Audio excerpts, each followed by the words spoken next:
ও আমার ভাইজানেরা,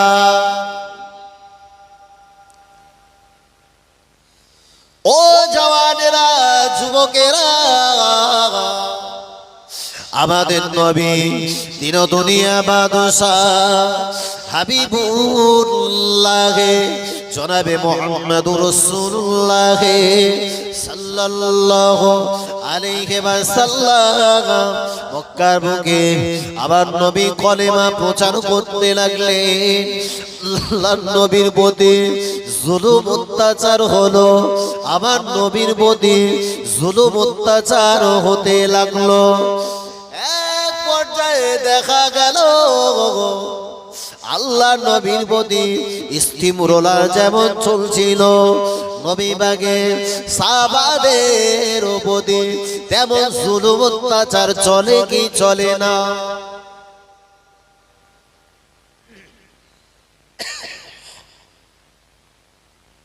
নবী নামাজ পড়ছিলেন, নবীর মাথার উপরে উঠি নাড়ি ভুড়িগুলো চাপেন আবু জাহাল, চাপায়নি? আবু জাহাল মক্কার বেঈমান বেদিন নবীকে কম কষ্ট দিয়েছে? নবী সাহাবীদের দেহটা রক্তাক্ত করে দিয়েছিল, খুনে লালে লাল হয়ে গেছে। নাম শোনেননি? নবী হাবশী সাহাবী, নাম হচ্ছে হযরত বেলাল। আহা, দেহটা রক্তাক্ত, খুনে লালে লাল। ওর একটাই মাত্র অপরাধ ছিল, কলেমা পড়ে মুসলমান হয়েছে। কথা ঠিক বলছি না? নবীর প্রতি শুধু স্টিমরোলার চলেছে তা না, নবী সাহাবীদেরকেও জুলুম অত্যাচার বিন্দু কম করে ওই মক্কার বেঈমান বেদিনেরা। ও আমার ভাইজানেরা, ও জওয়ানেরা, আমাদের নবী বিশ্ব নবী, আখিরি জামানার নবী হাবিবুল্লাহ জনাবে মুহাম্মদুর রাসূলুল্লাহ সাল্লাল্লাহু আলাইহি ওয়াসাল্লামের একজন সাহাবা। আল্লাহ নবী তখন হিজরত হলো না, আল্লাহ নবী তখন হিজরত করে না। আল্লাহ নবীর কাঁধে হাত দিয়ে কলেমা পড়ে মুসলমান হলে আল্লাহ বাগের তরফ থেকে, আল্লাহ বাগের পক্ষ থেকে যখন আদেশ পাওয়া গেল, আল্লাহ নবীকে আল্লাহ জানিয়ে দিলে, ও আমার হাবিব, ও আমার পিয়ারা, আমি আল্লাহ তাআলা তোমার সাহাবাদের হিজরত করার অনুমতিটা দিয়ে দিলাম। জোরে বলুন, চিল্লে হলো না? মক্কাতে থাকতে হবে না। এই মক্কার বেঈমান বেদিনেরা ওদের দিনের পর দিন জুলুম আর স্টিমরোলার চালাচ্ছে। চলে যায়। নবীর হিজরত হয়েছিল, খ্রিস্টাব্দ সাল ছিল 622। কত বললাম? 622। নবী হিজরত করেছিলেন, কিন্তু নবীর হিজরতের আগে নবীর কিছু সাহাবা ওই মক্কা ছেড়ে চলে গেছিলেন। কোথায়? আবিসিনিয়াতে। আল্লাহ নবী কিছু সাহাবা চলে গেল।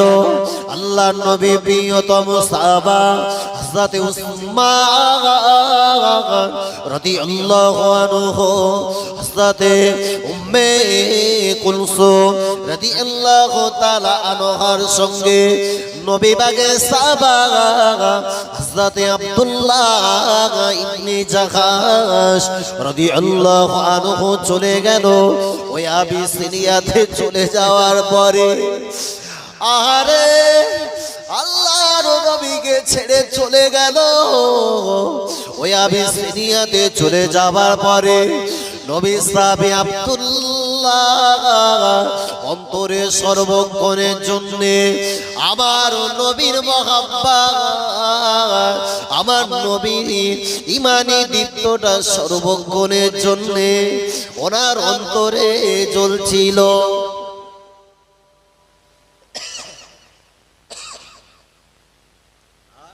চলে গেছেন আবিসিনিয়াতে, কিন্তু অন্তর সর্বক্ষণের জন্য দাউ দাউ করে আগুন জ্বলছে। কেন? মক্কাতে একটা মানুষকে রেখে এসেছে। ওনার নাম কি বলে? কে? আখিরি জামানার নবী মুহাম্মদ সাল্লাল্লাহু আলাইহি ওয়াসাল্লাম। নবী হিজরত করেননি, নবী কিছু সাহাবা চলে গেলেন, অন্তরটা ঠান্ডা নয়। তার কারণ নবী সাহাবীরা নবীকে ভালোবাসতেন এতটা, নবীকে একটা পলক যদি না দেখতো অন্তরটা যেন জ্বলে ছারখার হয়ে যায়।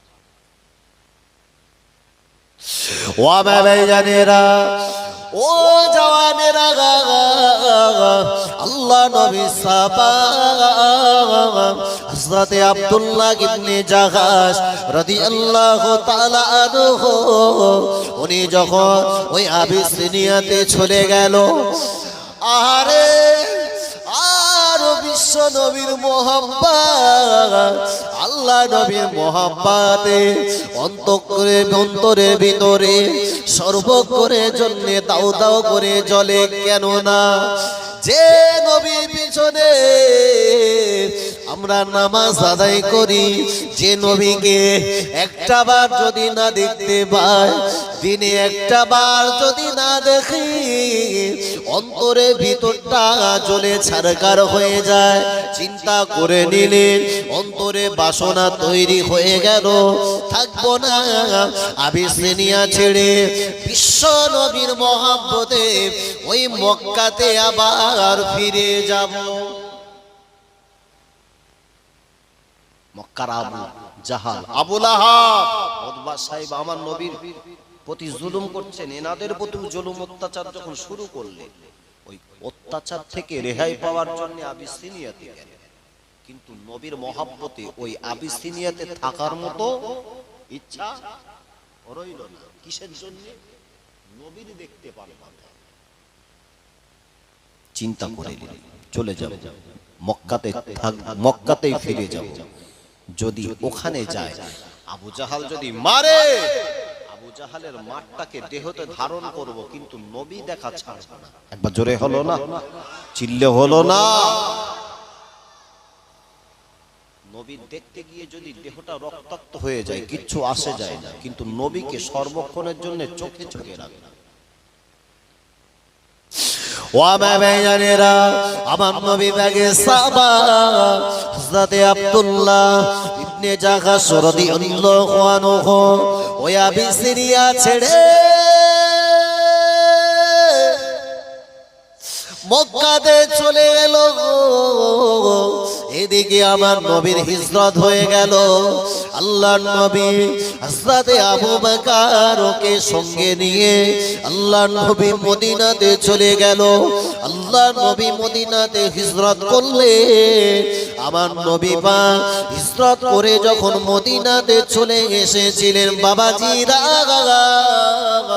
হযরত আব্দুল্লাহ গুটি গুটি গুটি গুটি বাগে মক্কার জমিনে গিয়ে দেখলে মক্কার আবু জাহাল, মক্কার আবু লাহাব, মক্কার উতবা সাইবা, ওয়ালিদ ইবনে মুগীরা ওনার ঘরটাকে দখল করে নিয়েছে। আর আমার নবী না, আমার নবী মদিনাতে চলে গেছে। আল্লাহর নবীর মহব্বতে বাড়িঘর সব ছেড়ে দিলে, আল্লাহ নবীর মহব্বতে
জন্ম আমারি নবী যুগে হলে কেমন হতো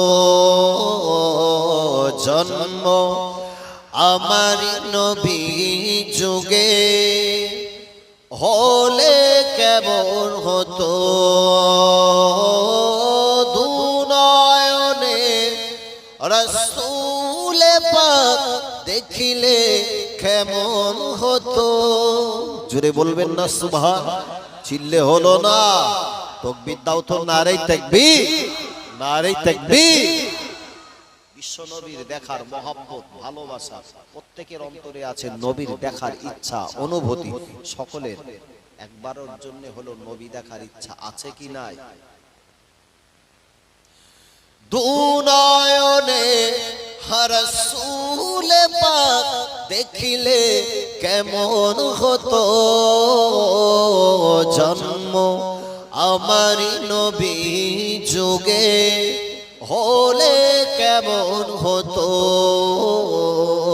জন্ম আমার নবী যুগে, হলে কেমন হতো।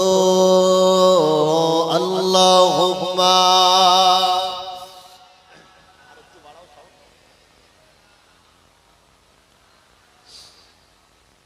ওয়া আলা আলি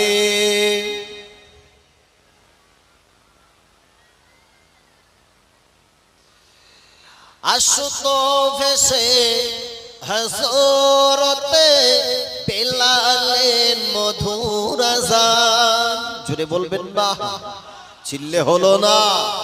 হাবশী বেলাল কালো কুৎসিত, জবানটা ছিল তোতলা, কিন্তু হাবশী বেলাল যখন আযান দিতেন, বেলালের আযানের আওয়াজ আল্লাহর আরশে মুআল্লাতে পৌঁছে যেত।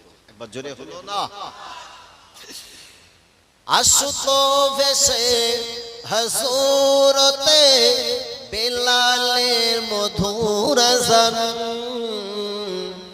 যে আযানে ছিল এত প্রেম মুগ্ধ রহমান। জুড়ে বলুন না সুবহান। আসতো ভেসে হযরতে বেলালের মধুর আযান, যে আযানে ছিল এত প্রেম মুগ্ধ রহমান। দয়া নবীর পিছে নামাজ পড়লে কেমন হতো, দয়া নবীর পিছে নামাজ পড়লে কেমন হতো দুনয়নে রাসূল পাক দেখিলে কেমন হতো জন্ম আমার নবী যুগে, হলে কেমন হতো জন্ম আমার নবী যুগে, হলে কেমন হতো। আল্লাহুম্মা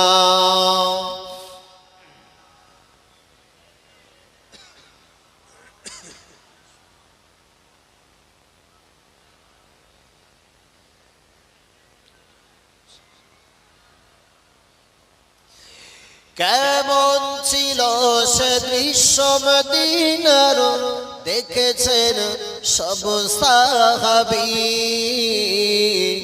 খেলছে শিশু হাসান হুসাইন সাথে দয়ার নবী। জুড়ে বলুন না সুবহান, চিল্লে হলো না।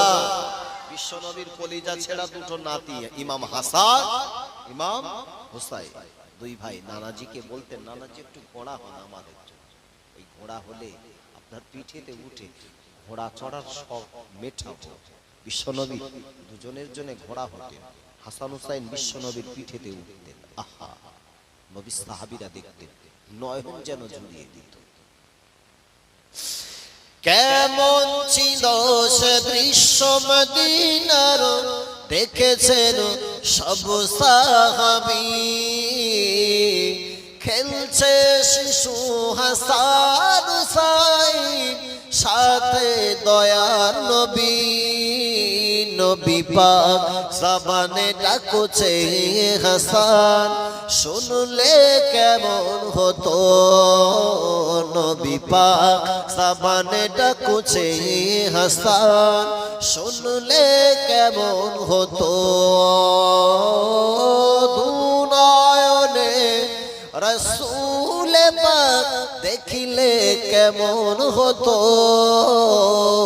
জন্ম আমার নবী যুগে হলে কেমন হতো। জন্ম আমার নবী যুগে হলে কেমন হতো। আল্লাহুম্মা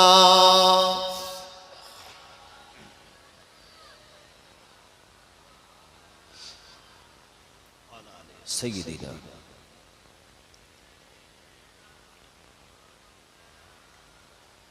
আমার ভাইরা বাবাজিরা, তাই বলছিলাম বিশ্বনবীর ওই সাহাবী আবিসিনিয়া ছাড়লেন, বিশ্বনবীর মহব্বতে আবার মক্কাতে ফিরে এলেন। এসে দেখছেন মক্কার নিজের ঘর, মক্কার আবু জাহাল, আবু লাহাব, উতবা, সাইবা দখল করে নিয়েছে। নিজের বাসগৃহ ঢোকার আর কোনো অবস্থা না। কোনটা ব্যথিত, কাঁদতে কাঁদতে দুনয়ন ভরা পানি, চোখ ভরা পানি, অশ্রুসিক্ত নয়ন। এসে দেখলে ওই মক্কার মুখে আমার নবী নাই, চলে গেছে। কোথায়? মদিনার জমিনে আমার নবী হিজরত করেছে। ও আমার ভাইজানেরা, ও জওয়ানেরা, নবী বাগে সাহাবা হযরতে আব্দুল্লাহ রাদিয়াল্লাহু আনহু গুটি গুটি গুটি গুটি পাগে মক্কা ছেড়ে মদিনার জমিনের দিকে পাড়ি দিলে। ওই মদিনার জমিনে যাওয়ার পরে আর নবী পাক আল্লাহ নবী আমার নবী নামাজি হালাতে আল্লাহ নবী নামাজ আদায় করে। নবী বাগে সাহাবা আমার নবী বাগের পিছনে দাঁড়িয়ে গেল। আল্লাহ নবীর নামাজ পড়া শেষ হলো। আল্লাহ নবীর নামাজ আদায় করলে আমার নবী ডাইনে সালাম ফেরালে, আল্লাহ নবী বামে সালাম ফেরালে। আল্লাহ নবীকে বিশ্ব নবী নামাজ থেকে অব্যাহতি হওয়ার পরে আল্লাহ নবীকে উদ্দেশ্য করে সালাম দিয়েছিলেন, ইয়া রাসূলুল্লাহ, ইয়া হাবিবাল্লাহ, আবিসিনিয়াতে পাঠিয়েছিলে। আমি আব্দুল্লাহ ইবনে জাহাজ ওখানে থাকতে পারলাম না, মক্কা জমিনে চলে গেলাম। কেন না? যে নবীকে এতটা মহব্বত করি, আমার নবীকে এতটা প্যার করি, ওই নবীকে দেখবো। মক্কাতে চলে গেলাম, মক্কাতে আসবার পরে আপনাকে পেলাম না, তাই আবার মদিনা জমিনে চলে গেলাম। আল্লাহ নবী সাহাবা আমার নবীকে সালাম দিলেন, টুকুরে টুকুরে কাঁদে, চোখ দিয়ে টাপ টাপ করে পানি গড়িয়ে যায়। আল্লাহর নবী বললেন, বাবা সাহাবা কাঁদো কেন? তোমার কান্নার কারণটা কি বলবে? আল্লাহর নবীকে ডেকে বলেছিলে, ইয়া রাসূলুল্লাহ, ইয়া হাবিবাল্লাহ, আমি আপনার সাহাবা, এ কারণে কাঁদি। মক্কাতে গিয়ে দেখলাম মক্কার আবু জাহাল, মক্কার আবু লাহাব ওরা আমার ঘরটা দখল করে নিয়েছে। আমি তা ওদের ঘর দখল করার কারণে এত পরিমাণে কাঁদি। আমার ঘর দখল করেছে, সহ্য করতে পারলাম না। নবী বললেন, বাবা তুমি তোমার নবী অপেক্ষা কি তোমার ওই ঘরটাকে বেশি ভালোবাসো? আমি নবী, আমার চাইতে তোমার ঘর তোমার কাছে কি বেশি প্রিয়?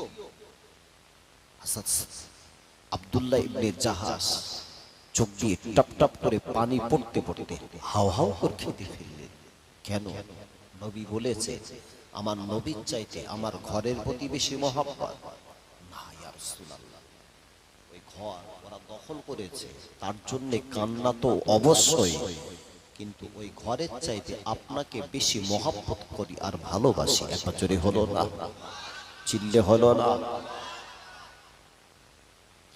ও আমার ভাইজানেরা, ও জওয়ানেরা, আল্লাহ নবী সাহাবা আবার নবীকে বললেন, ইয়া রাসূলুল্লাহ, ইয়া হাবিবাল্লাহ, ওরা আমার ঘর দখল করেছে, এতে আমার কিছু আসে যায় না, তবে ইয়া রাসূলুল্লাহ ওরা আমার ঘরের ভিতরে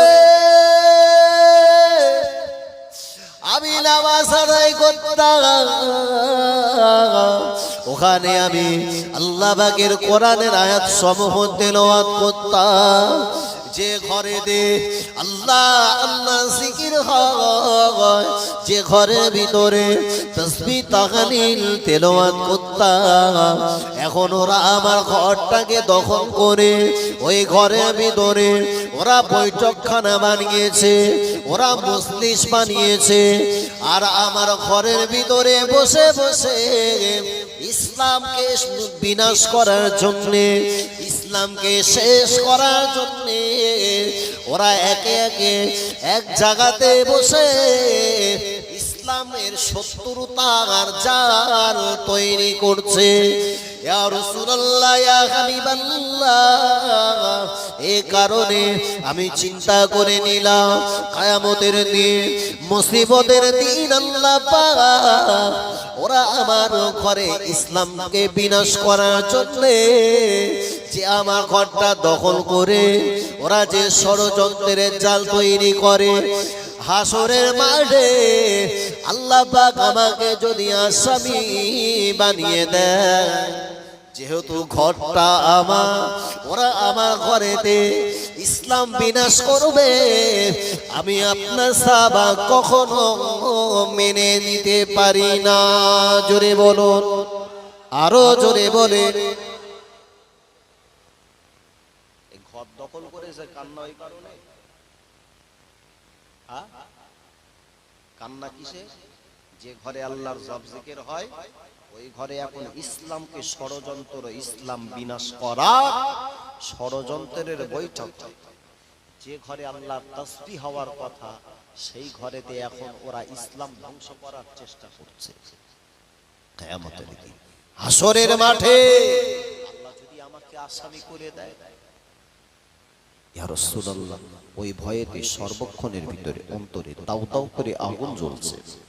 নবী বললেন, বাবা সাহাবা চিন্তা করো না, আমি রাসূলুল্লাহ বলছি, যদিও তোমার ঘরটাকে ওরা দখল করে ইসলাম বিনাশের জন্য ষড়যন্ত্রের জাল বেচা, আমি রাসূলুল্লাহ কথা দিলাম তোমার ওই ঘরটা যেহেতু তোমার তত্ত্বাবধানে তখন আর নেই, ওরা যখন তোমার ঘর দখল করেছে তখন ওই ঘর দখলের তত্ত্বাবধানে ওরা রয়েছে, এখন তোমার তত্ত্বাবধানে না থাকার কারণে হাসরের মাঠে আল্লাহ তোমাকে পাকড়াও করবে না। একবার জোরে বলবেন না। আজকে আমরা ইসলাম ধর্মে দীক্ষিত হলাম, কলেমা পড়ে মুসলমান হলাম, ইসলামী নাম নিলাম, আমার ঘরেতে ইসলাম বিনাশের ষড়যন্ত্র রীতিমতো হয় কি হয় না? দেখবেন আগেকার জামানাতে প্রত্যেক বাড়িতে কম বেশি দুটো ছটা, আটটা, 10টা, 20টা, এক একটা গ্রামে টিভি থাকতো 24 ইঞ্চি, তারপরে এলো 36 ইঞ্চি, এখন দেখা যায় পুরো তেলের গায়ে সেটে রেখে দিয়েছে এলসিডি।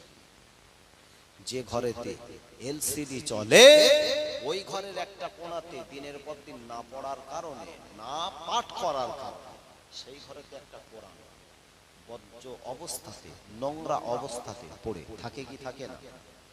কথা বলেন।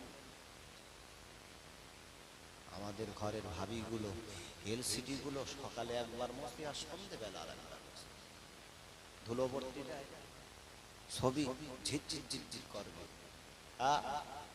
ছবি যদি ঝিরঝির ঝিরঝির করে তো সুন্দর করে নাটকগুলো সিরিয়ালগুলো দেখতে পাবে। যে ঘরে আল্লাহর কোরআন, ওই ঘরেতেই পবিত্র কোরআনটার অবমাননা করা হয়। এখন হুজুর ওয়াজ করে, বাবা যে ঘরে আল্লাহর কোরআন থাকে ওই ঘরেতে রীতিমতো এলসিডি চালাচ্ছ, টিভি চালাচ্ছ, সিরিয়াল চলছে। হ্যাঁ, আল্লাহ পাকের দরবারে তো আসামি হতে হবে। ওয়াজ শুনে স্বামী বাড়ি গেল, বউডারে ডেকে বললে, শোন বাড়ি যাচ্ছি, বাড়ি গিয়ে যে ঘরে টিভি থাকবে সেই ঘরে আর কখনো কোরআন রাখবো না, বরং এক কাজ কর, কোরআনটাকে নিয়ে সুন্দর করে ব্যান্ডেজ করে চাচার বাড়ি রেখে। কোথায় রাখবে? চাচার বাড়ি। যে কোরআন প্রত্যেকটা মানুষের জন্য আল্লাহ গাইডম্যান হিসাবে, আল্লাহ গাইড বুক হিসাবে দিলেন, সেই কোরআনটাকে পাশের বাড়িতে রাখতে পারলো, কিন্তু এলসিডিটা টিভিটাতে লাথি মারতে পারে। এমনিতে আশ্বিন কার্তিক এটা কি মাস গো? বাংলা কি মাস? অজ্ঞারণ মাস। জীবনে কখনো শুনেছিলেন অজ্ঞারণ মাসে নিম্নচাপ হয়? এ তো আল্লাহর গজব। বেশ কিছুদিন আগে, 2 বছর একদম দুনিয়া আল্লাহ নিস্তব্ধ করে দিলেন। একটাবার ভাবি, একটাবার ফিরি, স্লোগান তো দিচ্ছ, দাও খেলা হবে, খেলা হবে। আবার কেউ কেউ আবার স্লোগান নতুন করে চেঞ্জ করে বলতেছে ভাঙা পায়ে খেলা হবে। শোনেন কি পায়? ভাঙা পায়। আল্লাহ বলতেছে তোর ভাঙা পায়ে খেলতে হবে না, তুই সোজা পালে আয়, ওই ঠ্যাং ভেঙে কি করে জড়ো করে কোনার একটা জায়গায় রেখে দিতে হয়, শুধু একবার ঢোক কবরে। তোর কবরে হেঁটো পানি তোলা হবে, ওই কবরে একবার ঢোক। যে ঘরে আল্লাহর কোরআন, সেই ঘরেতে রীতিমতো অ্যান্ড্রয়েড মোবাইল গুলোতে সিরিয়াল চলে। এই কথা ঠিক বলছি না ভুল বলছি গো? প্রতিনিয়ত মা বোনেরা ওই সিরিয়াল গুলো একটার পর একটা দেখতে থাকে। তুমি মনে করতেছো অজ্ঞারণ মাসে পানি হচ্ছে, খোদা রহমত হচ্ছে?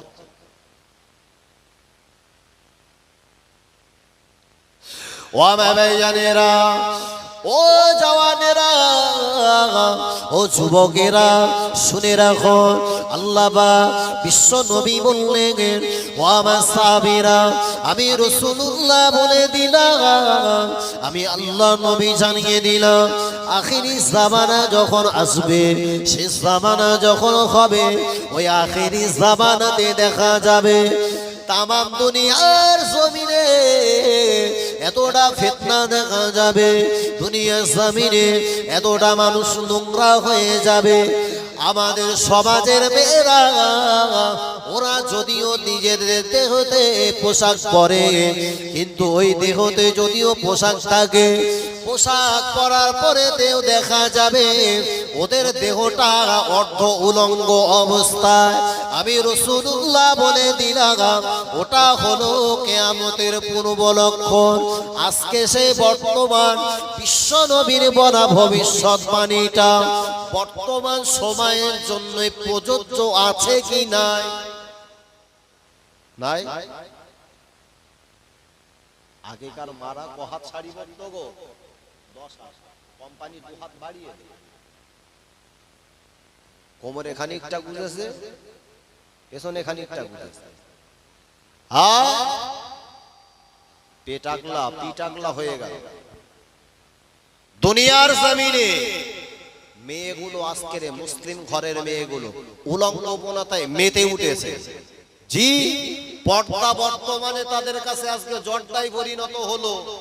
আরে মরে যাওয়ার পরে মহল্লার মানুষেরা 5-5টা করে কাফন দিল, গরম পানি, ওই গরম পানিতে গোসল দিল, দেহ শুদ্ধ পরিপাক করা হচ্ছে। এই কুল পাতা দিয়ে পানি গরম করে মৃত মানুষের গোসল দেওয়া হয়। ওই কুল পাতা যদি না দিয়ে বরং ওই জায়গাতে পায়খানা ঘরের অ্যাসিড দিয়ে ওকে পরিষ্কার করা হতো ভালো। কারণ দেহ যতটা পর্দা দেখিয়েছে, ওই পর্দাগুলোতে অ্যাসিড দিয়ে এক পর্দা করে তুলে ফেলা, ওই অবস্থায় যাবে কবরে ধনন খাবে। হ্যাঁ, মুসলিম ঘরের মেয়ে আজকে যে হারে বেহায়াপনতা বেলজ্জতার চরম সীমা পৌঁছে গেছে, একটাবার লক্ষ্য করে আমাদের ঘরের মেয়েগুলো বর্তমানে স্কিন টাইট গেঞ্জি জামাগুলো পরে দেহটা আজকে রমরমা বাজারে চালাচ্ছে, প্যান্ট শার্ট। বিশ্বনবী বললেন, বাবা সাহাবীরা, আমি রাসূলুল্লাহ জানিয়ে দিলাম, আমি আল্লাহর নবী তোমাদের বলে দিলাম, আখিরি জামানাতে শেষ জামানায় যখন আসবে, আমি রাসূলুল্লাহ জানিয়ে দিচ্ছি, মেয়েরা ওরা যদি ওদের দেহে পোশাক থাকবে কিন্তু ওরা অর্ধ উলঙ্গ হবে। দেখেন না, প্যান্ট পরে ওসির এখানে এক খাপলা ছেঁড়া, এখানে এক খাপলা ছাড়া, ব্র্যান্ডেড কোম্পানির প্যান্ট। কসিও চিন্তা করতে নিজের দেহ আর কত দেখো, বরং তোরাও একটু শেয়ার করে নে না, একটু দেখ, দুজনা মিলে দিই। ও আমার ভাইজানেরা, ও জওয়ানেরা, ও যুবকেরা, আমাদের নবী হাবিবুল্লাহ জনাবে মুহাম্মদুর রাসূলুল্লাহ সাল্লাল্লাহু আলাইহি ওয়াসাল্লাম বিশ্ব নবী বললে, আল্লাহ নবী একদিনেতে নবী বাগের কলিজা ছেড়া বেটি হযরতে ফাতেমা রাদিয়াল্লাহু তাআলা আনহাকে ডাক দিলেন, বিবি, ওগো বেটি ফাতেমা, আমি রাসূলুল্লাহ বলে দিলাম, আমি আল্লাহ নবী জানিয়ে দিলাম, তুমি হলে জান্নাতি, জান্নাতি। জোরে বলো, জোরে বলতে পারলেন না? নবীর বেটি হযরতে খাতুনে জান্নাত। শুধু তাই না, যে ফাতেমা সম্পর্কে আল্লাহর নবী বলেছেন সাইয়্যিদাতুন নিসা লি আহলিল জান্নাহ, ফাতেমা সাইয়্যিদাতুন নিসা লি আহলিল জান্নাহ, যতগুলো মেয়ে জান্নাতে যাবে সমস্ত জান্নাতি রমণের দিকে লিডার হবেন হযরত ফাতেমা। একবার জোরে হলো না? আল্লাহ নবী বিশ্ব নবী বললেন, ওগো বেটি ফাতেমা, আমি রাসূলুল্লাহ, আমি তোমাকে বলে দিলাম, নিজের দেহটা জানো কোন পরপুরুষকে দেখাবে না। আমি রাসূলুল্লাহ বলে দিলাম, আমাকে আল্লাহ পাক যখন জান্নাত দেখালে, আল্লাহ পাক যখন আমাকে জাহান্নাম দেখালে, ওই জান্নাত জাহান্নাম দেখার পরে আমি রাসূলুল্লাহ যখন জাহান্নাম দেখলাম, আমি রাসূলুল্লাহ লক্ষ্য করে দেখলাম ওই জাহান্নামের ভিতরে মেয়েরা বেশি বেশি জাহান্নামী। আল্লাহ নবী ওই সময়ে হযরতে জিবরাইলকে ডাক দিলে, ইয়া আখি জিবরাইল, ও আমার ফেরেশতা জিবরাইল, একটাবার বলো বলো, ওগো ভাই জিবরাইল বলো, এই সমস্ত মেয়েগুলো কারা, এরা কেন জাহান্নামী? আল্লাহ নবীকে উদ্দেশ্য করে বলেছিলেন, ইয়া রাসূলুল্লাহ, ইয়া হাবিবাল্লাহ, এরা হলো সেই সমস্ত নারী যারা দুনিয়ার জমিনে সমস্ত মানুষদের অপূর্ব অপুরুষ নারী পুরুষ, যে সমস্ত মেয়েগুলো কোন পরপুরুষকে নিজের চেহারা দেখাতো, আল্লাহ পাক ওদের প্রতিও খুশি হয়ে গিয়ে ওদের দেহটা নগ্ন হবার কারণে আল্লাহ তাআলা ওদেরকে জাহান্নামের ভিতরে দিয়ে ওদের দেহটাকে ঝালাই করছে।